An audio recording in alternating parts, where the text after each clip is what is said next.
Dollar system से निकाल के बाहर फेंक देंगे या डॉलर सिस्टम का एक्सेस नहीं देंगे। कल ये बोल दिया स्कॉट बेसेंट ने, और स्कॉट बेसेंट ने ये एक तरीके से पूरी दुनिया को सिग्नल दिया है। दुनिया के अंदर जो प्राइम मिनिस्टर, प्रेसिडेंट हैं, उनको एक सिग्नल दिया है। उसमें रहने वाले जो नागरिक हैं अलग-अलग देशों में, उनको एक सिग्नल दिया है कि जो भी अमेरिका के खिलाफ जाएगा, उसके ऊपर हम सैंक्शंस लगाएँगे। जो खिलाफ जाएगा उसके ऊपर तो लगाएँगे, लगाएँगे। जो उनकी मदद करेगा, उनके ऊपर भी सैंक्शंस लगाएँगे। कहने का मतलब ये है, मैं इसको थोड़ा-सा ईज़ी तरीके से समझा देता हूँ कि अगर कोई ईरान की मदद करेगा तो वो ईरान के बराबर का ही दुश्मन है अमेरिका के लिए। जिस तरीके से वो ईरान पे सैंक्शंस लगाएँगे, तो वो उस मदद करने वाले देश पे भी सैंक्शन लगाएँगे। ये सीधा-सीधा कहने का मतलब है। आज का वीडियो बहुत इम्पोर्टेंट है इस पर्सपेक्टिव से समझने के लिए कि किस तरीके से यूएस डॉलर ने अपने आप को एक ये विशाल जो नेटवर्क क्रिएट कर लिया, और अब उस नेटवर्क को के अंदर यूज़ करने के लिए अब आपको धमकी दे रहा है। तो ये बात को समझना ज़रूरी है कि दुनिया किस डायरेक्शन में जा रही है और क्या फ्यूचर है दुनिया में। ये जो हम कहते हैं ना सो कॉल्ड फाइनेंशियल सेक्टर का और फाइनेंशियल फ्रीडम का, इसका सीन क्या है, इस वीडियो के माध्यम से ज़रूर समझिए। देखिए क्या है कि पहले ये समझना ज़रूरी है कि यूएस दुनिया पे एक तरीके से कंट्रोल चाहता था। एक बहुत अच्छी कहावत है, मैं ये नहीं जानता किसने कही है, लेकिन ये कहावत ये कहती है कि if you want to control the life of people, you control the money. पैसे को कंट्रोल कर लीजिए, लोगों की ज़िंदगी खुद कंट्रोल में आ जाएगी, कुछ भी नहीं करना पड़ता। यानी कहीं न कहीं ब्रूटल रियलिटी भी है। अब अमेरिका ने सबसे पहले ये देखा कि उस टाइम इंटरनेट नहीं होता था 60s 70s के एरा में। तो उसने कहा कि दुनिया को फिर भी हम कैसे इस उस पे ले आएँ कि दुनिया डॉलर को यूज़ करे। तो सबसे पहले तो उसने अपने आप को वर्ल्ड वॉर 1, वर्ल्ड वॉर 2 के कुछ ऐसे इम्पोर्टेंट क्षण के अंदर एंट्री लेता था कि जब वॉर ऑलमोस्ट निपट चुकी होती थी, ज़्यादा उसका नुकसान नहीं हुआ होता था, और वो जाता था और वॉर को निपटा दिया करता था। लेकिन पूरी वॉर में वो अपनी आर्म्स एंड एम्यूनिशंस को पूरा दबा के सप्लाई करता था। मोटा-मोटा ये समझिए कि पूरी दुनिया को गोल्ड के अंदर एम्यूनिशन बेचा, व्हीकल्स बेची, पूरी दुनिया को भिड़ाया, और उसके बाद दुनिया का सबसे बड़ा गोल्ड रिज़र्व उसने अपने पास इकट्ठा कर लिया। 1971 तक तो दुनिया में सब कुछ सही चल रहा था फाइनेंशियल सेक्टर के हिसाब से कि भई डॉलर जितना मार्केट में था उतना गोल्ड था। उसके बाद उसने पूरी दुनिया को 71 के बाद ये कन्विंस कर दिया कि अब डॉलर को गोल्ड की ज़रूरत नहीं है। जितना गोल्ड है वो फिर भी हमारे पास सबसे ज़्यादा है पूरी दुनिया में, और अब जो हमारी डॉलर है उसकी जो रियल पावर है वो अमेरिका की पावर और अमेरिका की आर्मी और अमेरिका की स्ट्रेंथ है। जो लोग डॉलर में विश्वास करते हैं वो मतलब अमेरिका की ग्रोथ स्टोरी में विश्वास करते हैं। तो अमेरिका के डॉलर की पावर आती है अमेरिका की आर्मी और अमेरिका की स्किल, अमेरिका की इनोवेशन, अमेरिका की स्ट्रेंथ से। पूरी दुनिया ने कहा कि ठीक है चलो ओके, एग्री करते हैं। फिर भी कहीं न कहीं उसको पता था कि बहुत दिन तक तो ये कहानी समझा नहीं पाएँगे। तो उन्होंने क्या करा, वो सऊदी अरब के पास गए। तो उन्होंने कन्विंस किया कि बॉस ऐसा है कि देखो हम सबसे मज़बूत देश हैं, सबसे मज़बूत आर्मी है। तुम्हारे पास ह्यूमन कैपिटल नहीं है, तुम्हारे पास लोग नहीं है, तुम्हारे पास एक्सपर्टीज़ नहीं है, तुम्हारे पास टेक्नोलॉजी नहीं है, तुम्हारे पास तेल है।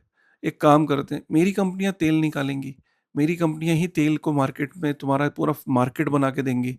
तुम सिर्फ़ पूरी दुनिया को अनाउंस कर दो कि तेल को हम जब भी बेचेंगे, वो डॉलर में बेचेंगे, और जितने तुम्हारे साथी हैं, उनको भी ये कन्विंस कर दो। ओपेक कंट्रीज़ सब मिलके जो ऑयल प्रोड्यूसिंग कंट्रीज़ हैं, उन्होंने डिसाइड किया कि ठीक है, हम तेल को जो है वो डॉलर में बेचेंगे। जब ये डिसाइड हुआ तो एक पेट्रो डॉलर का जन्म हुआ, जिसमें ये डिसाइड हुआ कि बॉस ठीक है, पूरी दुनिया में डॉलर जो है वो एक रिज़र्व करेंसी बन गई। यहाँ तक तो ठीक है, समझ में आता है, ये आप सबको पता भी था। ये थी कहानी फिज़िकल वर्ल्ड की। लेकिन डिजिटल वर्ल्ड की कहानी में जब आप डिजिटल दुनिया में ट्रेड करते हो, तो डिजिटल वर्ल्ड की जो कहानी है, उसके अंदर आपको डिजिटल तरीके से कैसे डॉलर को भेजोगे, तो डिजिटल डॉलर का जन्म हुआ। अब ये डिजिटल डॉलर को किसी नेटवर्क पे तो भेजोगे, एक सॉफ्टवेयर की ज़रूरत है, इसको एक मोटा-मोटा ये समझिए। वो सॉफ्टवेयर ये काम करे कि एक जगह से दूसरी जगह डॉलर को भेजा जा सके। अब ये सॉफ्टवेयर किसने बनाया? ये अमेरिका ने बनाया। पूरी दुनिया को यूज़ करने को दिया, और पूरी दुनिया आज डिजिटल डॉलर के माध्यम से ट्रिलियंस में पैसा डेली बेसिस पे इधर से उधर ट्रैवल करता है इस नेटवर्क के ऊपर। अगर आज पूरी दुनिया का जो ग्लोबल ट्रेड है, वो डॉलर में होता है, और पूरी दुनिया का जो डॉलर जो ट्रैवल करता है, एक्सचेंज होता है, वो डिजिटल डॉलर ही एक्सचेंज होता है। फिज़िकल नोट थोड़ी ना कोई शिप से जाते हैं और फिर आप शिप से लेके आते हो, डिजिटली ट्रांसफ़र होते हैं। तो ये जो डिजिटल वर्ल्ड है, ये सारा का सारा स्विफ्ट नेटवर्क पे रन करता है। आज अमेरिका में कल जो ये स्कॉट बेसेंट ने बोला, जो इतनी बड़ी बात बोली, स्कॉट बेसेंट का बेसिकली ये कहना था कि जो हमारे अगेंस्ट है, जो हमारा दुश्मन है, हम उस पे सैंक्शंस लगाएँगे और ये बहुत टाइम से वो करते आए हैं। इसके ख़ास तौर पे उदाहरण है वेनेज़ुएला है, चाइना पे भी कभी-कभी सैंक्शंस लगाए उन्होंने बीच में। कनाडा पे भी बीच में हमने सुन रहे हैं टैरिफ लगा रहे हैं, कहीं वो सैंक्शंस लगा रहे हैं। किसी किसी कंट्री पे नॉर्थ कोरिया पे सैंक्शन लगा दिया, कभी ईरान पे सैंक्शन लगा हुआ था। सो ये एक तरीका होता है सैंक्शन लगाने का कि जब ईरान के साथ कोई भी ट्रेड करेगा, तो वो डॉलर में जब करेगा, तो वो उसके फ्रीज़ कर लेंगे। दुनिया के अंदर सबसे बड़ा जो एग्ज़ाम्पल देखा गया, जब दुनिया की आँखें खुली, तो रशिया-यूक्रेन की लड़ाई में 300 बिलियन यूएस डॉलर रशिया के जब अमेरिका ने फ्रीज़ कर दिए, तो पूरी दुनिया की आँखें खुली कि यार ये कितना खतरनाक सिस्टम इन्होंने बना लिया कि रातों-रात दुश्मन के कुछ कीबोर्ड के ऊपर 4-5 बटन दबा के 300 बिलियन डॉलर उस कंट्री के की गाढ़ी कमाई लोगों की फ्रीज़ की जा सकती है। अब अमेरिका ने बेसिकली कल जो ये बात बोली कि डॉलर सिस्टम से बाहर निकाल के फेंक देंगे, तो उसने ये बोला कि ईरान उनका दुश्मन है और अब वो इस दुश्मनी को नेक्स्ट लेवल पे ले जा रहे हैं। वो ये कह रहे हैं कि उसके ऊपर तो हमने सैंक्शंस लगा रखे हैं, लेकिन अब कोई भी देश अगर ईरान का साथ देगा या उसके साथ चलेगा या उसकी मदद करेगा या उसके साथ ट्रेड करेगा, तो हम उस पे भी सैंक्शंस लगाएँगे। इसको कहते हैं सेकेंडरी सैंक्शंस। ये सैंक्शंस बेसिकली ईरान पे भी लगेंगे और उसका साथ देने वाले देशों पे भी लगेंगे। ईरान को जो साथ देने वाले जो देश हैं, उनमें सबसे बड़ा नंबर आता है चाइना का। चाइना का करीब 37 बिलियन यूएस डॉलर का ट्रेडिंग चल रही थी ईरान के साथ और 1.3 मिलियन बैरल तेल वो डेली लेता है ईरान से। इनफैक्ट 90 टू 95% जो तेल ईरान एक्सपोर्ट करता है वो चाइना को ही करता है। चाइना को मज़े इसलिए आ रहे हैं क्योंकि ईरान से सस्ते में, क्योंकि पूरी दुनिया तो उससे ले नहीं सकती स्विफ्ट नेटवर्क की वजह से। तो चाइना क्या करता है, या तो बार्टर सिस्टम से या युआन के अंदर किसी तरीके से वो ईरान का जो है वो तेल ले रहा था। दूसरा सबसे बड़ा ट्रेडिंग पार्टनर उसका यूएई था। यूएई एक तरीके का हब था जहाँ से ईरान से तेल आता था। फिर वहाँ पे जो इंटरमीडियरीज़ थे उसका रूप बदलते थे कि ये ईरान से नहीं है, ये यूएई से है और फिर वो दुनिया को री-एक्सपोर्ट करते थे। तो इस तरीके से दुन वो सैंक्शन से बचने का एक तरीका था। लेकिन ये रिसेंटली यूएई ने ये सिस्टम बंद कर दिया। सबसे दूसरे नंबर का ट्रेडिंग पार्टनर यूएई था। तीसरे नंबर का जो ट्रेडिंग पार्टनर है वो इराक है, टर्की है, इंडिया भी है। अब ये अनाउंसमेंट के बाद ऑब्वियसली अब ये टेस्ट होने वाला है इन कंट्रीज़ का जो ईरान के साथ ट्रेड कर रहे थे। क्या इसका मतलब ये है कि अब यूएस फ्यूचर में चाइना के ऊपर सैंक्शन लगा देगा? क्या इसका मतलब ये है कि वो टर्की पे लगा देगा? क्या वो इराक पे लगा देगा और क्या वो इंडिया पे लगा देगा? देखने वाली बात ये है कि इंडिया इस सैंक्शन से बचने के लिए डेफ़िनिटली बैकआउट करेगा। इराक कहीं न कहीं उनकी इकोनॉमी ऑलरेडी अमेरिका के हाथ में है। इसके बाद बचता है टर्की और चाइना। क्या टर्की और चाइना अपने आप को इस सैंक्शन से बचने के लिए ईरान के साथ रिश्ते ख़त्म करेंगे? क्योंकि कल स्कॉट बेसेंट ने ये क्लियर शब्दों में बोल दिया है कि लिटरली हर कंट्री को डोनाल्ड ट्रंप खुद फ़ोन करके समझा रहा है कि बॉस ये मत करना, हम तुम्हारे ऊपर वही सैंक्शंस लगाएँगे जो ईरान के ऊपर लगाए हैं। अब देखने वाली बात है कि क्या चाइना और टर्की किस तरीके से रिएक्ट करते हैं। ईरान का जो पहला रिएक्शन आया है उसका ये कहना है कि वो उनको पता था कि कभी ना कभी होना है, वो पहले से ही रेडी थे और वो सक्षम है और उसने ये भी सिग्नल दिया कि जो चाइना है, चाहे रशिया है, चाहे टर्की है, ये पहले से ही इंतज़ाम करके बैठे हुए हैं। पहले से ही इन्होंने रास्ते निकाल रखे हैं और इससे कोई फ़र्क नहीं पड़ेगा, उनका ट्रेड होता रहेगा। बेसिकली क्या है कि ये कल की अनाउंसमेंट के बाद ये बहुत बड़ा टेस्ट है अमेरिका के लिए भी। पहली बार उसने अपने आप को एक ऐसी कंडीशन में डाल दिया है कि इतनी बड़ी धमकी देने के बाद क्या डॉलर के बाहर कोई ऐसे सिस्टम एग्जिस्ट करते हैं जिससे ट्रेडिंग फिर भी ईरान की चालू रहे और वो कंट्रीज आराम से ट्रेड करते रहें। अब ऐसे जितने भी सिस्टम हैं जो डॉलर के बाहर हैं उन सबका टेस्ट होना है। सबसे पहला टेस्ट तो डॉलर का ही होना है कि डॉलर वाकई में ग्लोबल रिजर्व करेंसी है। क्या उसके अलावा दुनिया का काम नहीं चलता है? क्या इतने बड़े थ्रेट के बाद भी ईरान के साथ लोग ट्रेड कर रहे हैं कि नहीं कर रहे? अगर ये सिस्टम डॉलर के अलावा चल गया, अगर ईरान के साथ ट्रेडिंग होती रही, तो लिटरली डॉलर का इस मोमेंट के बाद गिरना, उसका जो डॉलर का जो ग्लोबल रिज़र्व करेंसी का जो स्टेटस है, उस पे बहुत बड़ा धक्का, उस पे बहुत बड़ा शॉक लगेगा और कहीं न कहीं दुनिया में कन्विंस हो जाएँगे कि यार डॉलर के बाहर सिस्टम चल सकता है, डॉलर के बाहर सिस्टम एग्ज़िस्ट कर सकता है और वो चल रहा है। तो पहला तो थ्रेट डॉलर को ही है। उसके बाद आता है कि ये दूसरा टेस्ट है गोल्ड का। गोल्ड का क्या है कि फिजिकल गोल्ड में अगर आप देखो फिजिकल जो गोल्ड होता है, पूरी दुनिया में आपको सिस्टम से बाहर नहीं फेंक सकता कोई अगर आपके पास गोल्ड है। देखो आपका बैंक बैंक फ्रीज़ हो सकते हैं, स्विफ्ट नेटवर्क फ्रीज़ कर सकते हैं, सब कुछ बंद कर सकते हैं डिजिटली। लेकिन अगर आपके पास फिजिकल गोल्ड है, तो वो आपसे तभी ले सकता है जब आपके ऊपर मिसाइल फेंके। अगर आप इंडिविजुअल है तो आपसे आके गुत्थम-गुत्था करे, लड़ाई करे, मतलब फाइट मारनी पड़ेगी फिजिकल गोल्ड लेने के लिए। दूर बैठ के कोई आपका कुछ नंबर्स दबा के फिजिकल गोल्ड को की वैल्यू को ज़ीरो नहीं कर सकता, कन्फिस्केट नहीं कर सकता। लेकिन यही अगर आपका गोल्ड ईटीएफ है, तो कन्फिस्केट हो सकता है। डिजिटल गोल्ड है, कन्फिस्केट हो सकता है। टेदर गोल्ड है, कन्फिस्केट हो सकता है। ठीक है? दूसरा आपका आता है कि फिजिकल गोल्ड को ट्रैवल करना, उसके साथ ट्रेडिंग करना बहुत मुश्किल है। जहाज़ के अंदर आप ले जा रहे हो स्ट्रेट ऑफ हॉर्मुज़ से, आप कैसे पेमेंट करोगे फिजिकल गोल्ड से ईरान को? तो ऑब्वियसली गोल्ड के चैलेंजेस हैं। गोल्ड सिर्फ इतना है कि आपकी इकोनॉमी को क्रैश नहीं होने देगा। आपकी आपकी स्ट्रेंथ रहेगी, आपकी जो करेंसी की पावर है वो रहेगी, आपको किसी पे निर्भर नहीं होना पड़ेगा। लिटरली आप गोल्ड को ओपन मार्केट में आप ले जाके सेल भी कर सकते हो। कंट्रीज़ आप में इंटरेस्टेड भी रहेंगे कि भाई ये सेल्फ सफिशिएंट कंट्रीज़ हैं।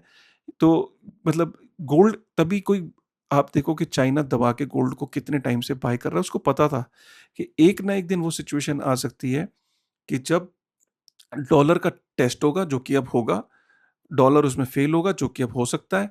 तब दुनिया में चर्चा होगी कि अब वो कौन-सी करेंसी है, जिसके पास इनफ गोल्ड बैकिंग भी है और जिसके पास स्ट्रेंथ भी है।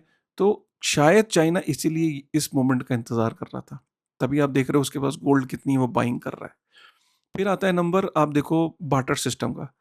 इसमें ये भी हो सकता है कि तुम मेरी मशीनरी लो, तुम मेरे खाने-पीने की चीज़ें लो और मेडिकल सप्लाइज़ लो और मुझे बदले में ऑयल दो।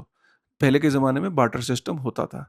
मतलब कोई हम बीच में फाइनेंशियल ट्रांज़ैक्शन नहीं कर रहे हैं, सिर्फ़ बार्टर कर रहे हैं। मैंने तुम्हें कुछ चीज़ें भेज दी, तुमने मुझे कुछ चीज़ें भेज दी, ठीक है? बट ऑब्वियसली स्केलेबल नहीं है, लेकिन ये भी एक पॉसिबिलिटी इसका भी टेस्ट होगा। क्या बार्टर सिस्टम वापस से आ सकता है? ठीक है? उसके अलावा फिर आता है आपका स्टेबल कॉइन। स्टेबल कॉइन भी बहुत बढ़िया सिस्टम है। लेकिन बस स्टेबल कॉइन में एक ही इश्यू है, ये जो स्टेबल कॉइन कंपनीज़ हैं सारी अमेरिका की हैं, लाइसेंस्ड कंपनीज़ हैं, डॉलर की बैकिंग है। ये एक मेटा डेटा आपका इकट्ठा करती हैं कि जैसी इनको इनकी एनालिसिस, इनके टूल्स हैं जो ये बता देते हैं कि ये स्टेबल कॉइन कहाँ से ओरिजिनेट हुए, कब ओरिजिनेट हुए, किससे ओरिजिनेट हुए, वॉलेट कहाँ एक्ज़िस्ट करता है, फिर ये उसको फ्रीज़ मार देते हैं। तो ये स्टेबल कॉइन का भी टेस्ट होगा, प्रोबब्ली ये फेल हो जाएगा। उसके अलावा युआन का बहुत बड़ा टेस्ट है। युआन को क्या ईरान एक्सेप्ट करता है? फिर युआन के अंदर वो कैसे वो ट्रेड करेगा? इतना युआन का फिर बाकी कंट्रीज़ एक्सेप्ट करती हैं, नहीं करती हैं, ठीक है? तो ये एक युआन का भी एक बहुत बड़ा टेस्ट होने वाला है, ठीक है? फिर आपका आता है बिटकॉइन, ठीक है? क्योंकि युआन भी एक ग्लोबल करेंसी नहीं है, हर जगह एक्सेप्टेंस नहीं है और युआन के अंदर हो सकता है रशिया ट्रेड कर ले, हो सकता है आपका ईरान ट्रेड कर ले, लेकिन बाकी कंट्रीज़ यूएस के डर से युआन के अंदर ट्रेड ना करें। तो ये भी एक बहुत बड़ा फैक्टर है। उसके बाद आता है बिटकॉइन। बिटकॉइन का भी बहुत बड़ा टेस्ट होगा, क्योंकि ईरान ने पहले ये इंटेंशन ज़ाहिर करी है कि वो अपना टोल बिटकॉइन के अंदर जो है वो लेने की उसने बात करी थी। बिटकॉइन के अंदर उसका बिलीफ है और हमने ये भी देखा कि पास्ट में एक क्रिप्टो एक्सचेंज भी अभी फ्रीज़ मारी है अमेरिका ने कि वो ईरान की थी और वो यूएई में रन कर रही थी and all that. Bitcoin basically क्या है कि एक सेंसरशिप रेजिस्टेंट एक डिजिटल डिसेंट्रलाइज्ड पेमेंट प्लेटफ़ॉर्म है। इसको स्विफ्ट नेटवर्क या अमेरिका कंट्रोल नहीं करता, ठीक है? तो डिसेंट्रलाइज्ड पेमेंट नेटवर्क है, इसीलिए ये थ्राइव करके यहाँ तक पहुँचा है। ये थ्राइव करके यहाँ तक इसीलिए पहुँचा है कि इसे कोई कन्फिस्केट नहीं कर सकता, इसके लेजर में कोई चेंज नहीं कर सकता। पीयर टू पीयर एक कैश सेटलमेंट प्लेटफ़ॉर्म है। कोई भी कहीं पे भी बैठ के एक-दूसरे को बिटकॉइन भेज सकता है, वैल्यू ट्रांसफ़र कर सकता है और बीच में कोई ऐसा नहीं कि इसको रोक रोक ले। तो बिटकॉइन का बहुत बड़ा टेस्ट है और प्रोबेबली बिटकॉइन इसमें पास हो सकता है। मैं ये नहीं कह रहा हूँ कि पास होगा, लेकिन अगर बिटकॉइन की आप आज तक जितनी भी बातें सुनते आए हो कि कल को फ्यूचर में इसे कंट्रीज़ जो हैं वो यूएस डॉलर के सैंक्शन से, यूएस के इस प्रभाव से, यूएस से बचने के लिए कर सकती हैं, तो ये पहली बार आप बिटकॉइन का एडॉप्शन देख सकते हो। और अगर सोचिए कि अगर चाइना और ईरान सक्सेसफुली बिटकॉइन में ट्रेड करने लग जाएँ या ईरान के साथ रशिया बिटकॉइन में ट्रेड करने लग जाए, तो अचानक आप देखोगे कि चाइना के पास बिटकॉइन उन्हें एक्यूमुलेट कर रहे हैं, रशिया बिटकॉइन एक्यूमुलेट कर रहा है और जिसको सस्ता तेल चाहिए सपोज़, वो ईरान के साथ जिसको ट्रेड करना है, वो अगर बिटकॉइन एक्यूमुलेशन शुरू हो गई, तो आप सोच सकते हो कि बिटकॉइन को कितनी एडॉप्शन बढ़ जाएगी। मैं ये नहीं कह रहा हूँ कि ये होगा, बट ये सारी जितने भी मैंने आपको चीज़ें बताई, इनकी हाईली पॉसिबिलिटीज़ हैं कि इन सब चीज़ों का टेस्ट होगा। दुनिया बहुत तेज़ी से बदल रही है। दुनिया में सतोशी नाकामोटो को कहीं न कहीं और जो साइफ़र पंक्स थे, उन्होंने आपको पता है 25 साल में 9 चीज़ें ऑलरेडी ट्राई करी थी। ठीक है? मतलब ऐसा नहीं कि बिटकॉइन 2008 में आ गया था। 25-26 साल तक 8-9 अटेम्प्ट हुई थी, ठीक है? जिसमें ई गोल्ड, ई कैश ये वो अलग-अलग तरीके के प्रोटोकॉल्स की एक टेस्ट हुआ था, लेकिन वो फेल हो जाते थे, क्योंकि कोई ना कोई चीज़ मिसिंग होती थी। सिर्फ़ 2008 में पहली बार ऐसा हुआ था कि सतोशी नाकामोटो ने जितने भी अटेम्प्ट हुए थे, सारी की सारी चीज़ें इकट्ठी करी, उनके पीसेस को जोड़ा और बिटकॉइन जो है वो ओरिजिनेट हो गया। तो ऐसा नहीं कि बिटकॉइन कोई वन नाइट वंडर है और बिटकॉइन का काम यही था कि जब दुनिया के अंदर जब पूरी दुनिया में इकोनॉमीज डिजिटली चलेंगी, इंटरनेट पे चलेंगी, तो कल को कहीं ऐसा ना हो कि कोई ज़्यादती हो, ठीक है? उसका कोई ऑब्जेक्टिव ये नहीं था कि चोरी करना है, उसका ऑब्जेक्टिव ये था कि यार डिजिटल वर्ल्ड में कई देश ऐसे होंगे फ्यूचर में जिनको अल्टरनेटिव चाहिए होगा, ठीक है? तो प्रॉब्ली ये इस सेंस से बनाया गया था। फिज़िकल वर्ल्ड में यही काम गोल्ड करता था। डिजिटल वर्ल्ड में एक तरीके का ये डिजिटल गोल्ड है, जो वो काम कर रहा है, ठीक है? डिसेंट्रलाइज़ पेमेंट प्लेटफ़ॉर्म है। गोल्ड भी एक डिसेंट्रलाइज़ फिज़िकल फॉर्म में एक पेमेंट प्लेटफ़ॉर्म ही तो है। डिसेंट्रलाइज़्ड है, उसको कोई उगाता नहीं है, उसका कोई क्रिएटर नहीं है, ज़मीन के नीचे कितना ये किसी को मालूम नहीं है, उसकी सप्लाई को मैनिपुलेट नहीं किया जा सकता। तो ये सारे वर्च्यूज़ इनको हार्ड एसेट कहते हैं। हार्ड एसेट वो होते हैं जो हार्ड टू प्रोड्यूस होते हैं। वो सारे एसेट जो हैं वो वैल्यूएबल हो जाते हैं इस वक़्त के दौरान। अच्छा, यही कारण है और दूसरा ये कि जो बॉन्ड की बायबैक है, जो स्कॉट बेसेंट ने बोला कि $1 ट्रिलियन यूएस उनके पास रखे हुए हैं, ठीक है? तो ये भी एक सिग्नल दे रहा है मार्केट के अंदर कि not everything is right in US, ठीक है? इन इन द बॉन्ड मार्केट। तो यही सारी चीज़ें क्या कर रही हैं, एक क्राइसिस का सिग्नल दे रही हैं और ये सिग्नल कर रही हैं कि यार जो हार्ड एसेट है इसलिए वो ग्रो कर रहे हैं, चाहे वो गोल्ड हो, चाहे वो बिटकॉइन हो, ठीक है?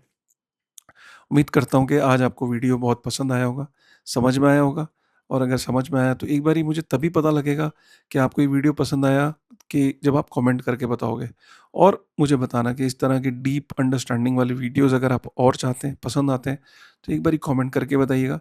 मैं खुद भी बनाऊँगा और सुनील सर को भी साथ में ले लेके आऊँगा इन सारे मुद्दों पे बात करने के लिए। तब तक थैंक यू वेरी मच।